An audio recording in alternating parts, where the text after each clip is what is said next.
ન્યૂઝમાં આપનું સ્વાગત છે। વડોદરામાં ચાલુ સ્કૂલ વાનમાંથી બે વિદ્યાર્થીનીઓ રોડ પર પટકાતા ઈજાગ્રસ્ત થઈ હોવાની ઘટના પ્રકાશમાં આવી।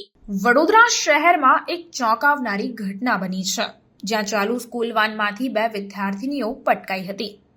રસ્તા પર પટકાવવાથી બાળકીઓ ઈજાગ્રસ્ત પણ થઈ છે, ત્યારે આ સમગ્ર જે ઘટના છે સીસીટીવીમાં કેદ થવા પામી હતી। સ્કૂલ વાનમાંથી વિદ્યાર્થીનીઓ પટકાયા હોવાનો સીસીટીવી વિડીયો પણ ખૂબ જ વાયરલ થઈ રહ્યો છે, ત્યારે સેક્યુલર ગુજરાત ન્યૂઝ આ વાયરલ વિડીયોની પુષ્ટિ કરતું નથી।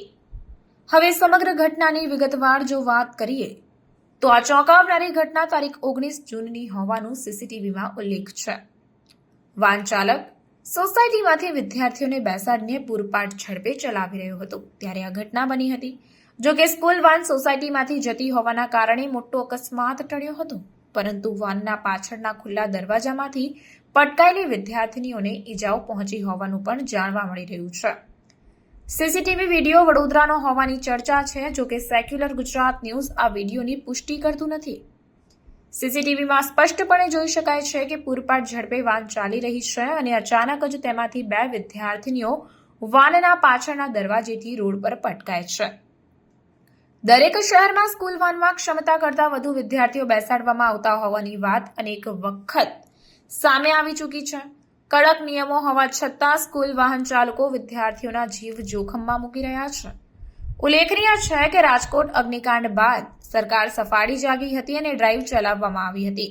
ત્યારબાદ હવે આરટીઓએ સ્કૂલ વાન ચાલકોને 45 દિવસનો સમય આપ્યો છે, ત્યારે પહેલા જ અઠવાડિયામાં આ પ્રકારની ઘટના સામે આવી છે।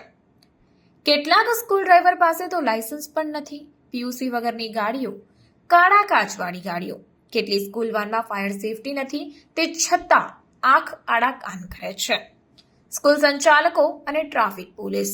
તો હવે જોવાનું એ રહ્યું કે આરટીઓ સ્કૂલ વાન ડ્રાઈવરો પર શું કાર્યવાહી કરે છે, તે તો હવે આવનાર સમય જ બતાવશે। Bureau report, secular Gujarat news, Vadodara.